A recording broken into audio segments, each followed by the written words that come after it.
that I want to bring on now, a man who has symbolized the fight for justice.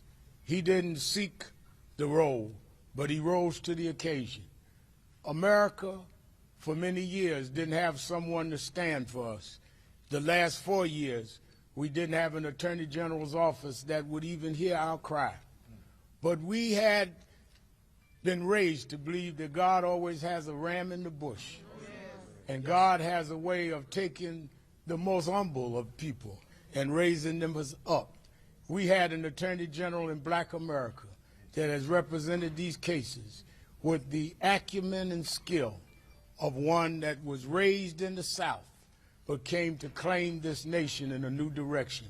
I bring you the Attorney General for Black America, Ben Crump. Yeah. I love it.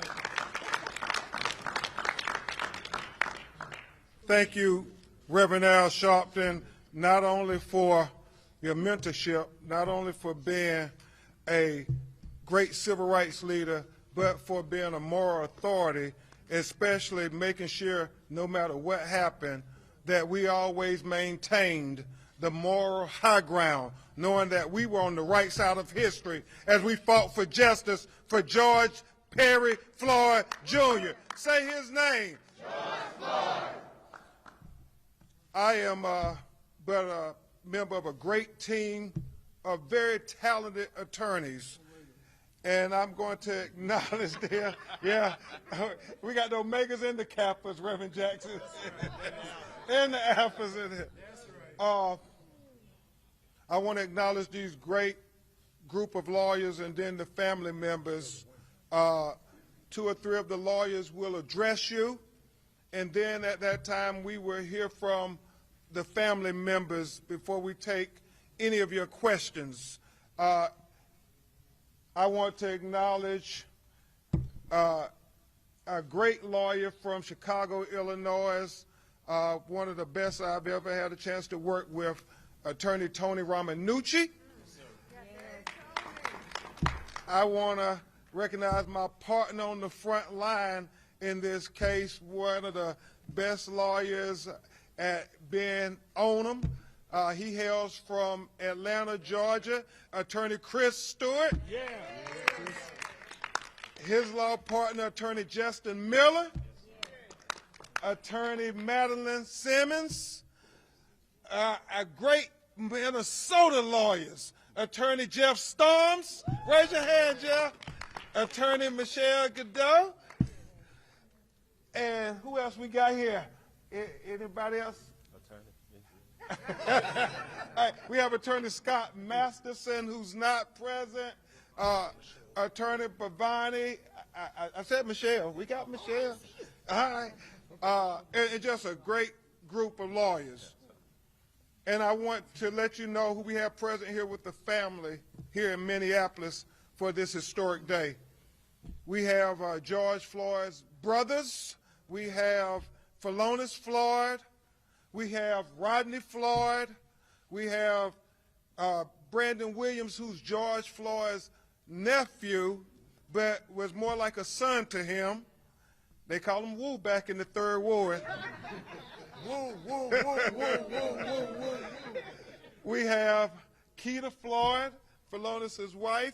We have, oh, where Terrence at? Terrence, New York, where you at? We got Terrence Floyd. His sisters who are not with us, but we should absolutely acknowledge Bridget Floyd, who hails from North Carolina, his sisters LaTanya and Jaja, who hail from Houston, Texas. We have his cousins, Sharita McGee, Tidra McGee, and Tara Brown. And we have the mother of his daughter, Gianni Floyd. We have Roxy Washington, and we have Gianna.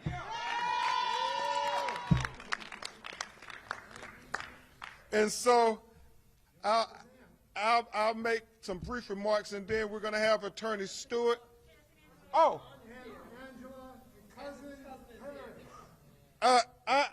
Angela, cousin Paris, and Uncle Selwyn, Vince. All right. Any more Floyd family? I know it's a big crew. AD. AD, the man he came to Minneapolis with. And Adara. So I'll make some brief remarks, and then we're going to have Attorney Stewart and Attorney Ramanucci make some brief remarks, and then we're going to hear from this family, and we're going to try to leave here today knowing that America is a better country. America, let's pause for a moment to proclaim this historical moment, not just for the legacy of George Floyd, but for the legacy of America. The legacy of trying to make America for all Americans, so that George Floyd's victory and America's quest for equal justice under the law will be intertwined. America, let's frame this moment as a moment where we finally are getting close to living up to our Declaration of Independence, that we hold these truths to be self-evident, that all men are created equally, that they're endowed by their Creator with certain inalienable rights, that amongst them are life and liberty and the pursuit of happiness. Where America, that means all of us. That means black people. That means Hispanic people. That means Native people. That means Asian people. That means all of us, America. We frame this moment for all of us, not just for George Floyd. This is a victory for those who champion humanity over inhumanity, those who champion justice over injustice, those who champion morals over immorality. America, let's lean into this moment, and let's make sure, Reverend Al, that this moment will be documented for our children yet unborn as they continue on the journey to justice, knowing that the blood of George Floyd will give them a trail to find a way to a better America, a more just America, where Breonna Taylor gets an opportunity to sleep in peace at night without the police busting in her front door. A more just America, where Ahmaud Arbery gets to run free and not be lynched for jogging while black.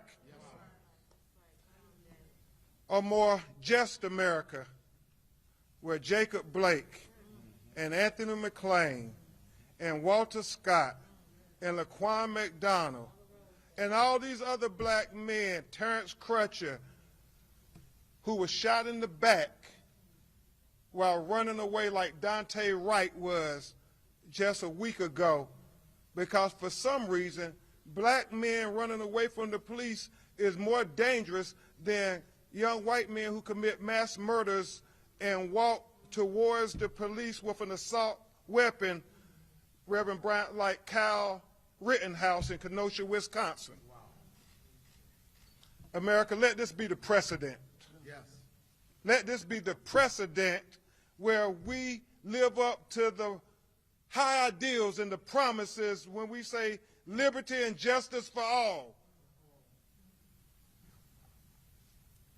Those sun-kissed children are included in all.